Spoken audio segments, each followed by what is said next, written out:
Hello everyone, welcome to my another mini vlog. আজকে আমরা যাচ্ছি দোল পূর্ণিমার মেলায়। আমাদের এখানে দোল পূর্ণিমার পঞ্চম দোলের দিন একটি ছোট্ট মেলা হয়। তো সেই মেলায় আজকে আমি, ভাই, আমার মা, আমরা তিনজনে যাচ্ছি। মেলাটি আমাদের বাড়ি থেকে খুব একটি দূরে নয়, তাই টোটো করেই চলে এলাম। এই তো আমরা পৌঁছেও গেছি মেলায়। এবার ভেতরের দিকে যাচ্ছি। মেলাটি ছোটোখাটোর মধ্যে প্রচুর ভিড়ও হয়।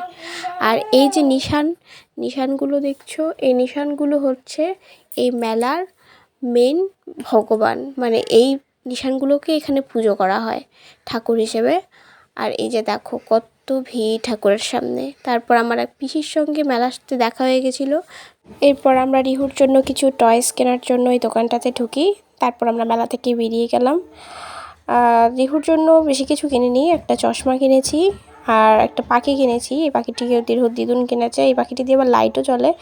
আর তারপর এই টেডি বিয়ারটা কিনেছি। এরপর মেলা থেকে এসে আমি একটু ঠান্ডা ঠান্ডা দই খেয়ে নিলাম। তো আজকে মিনি ব্লগটি এতটুকুই।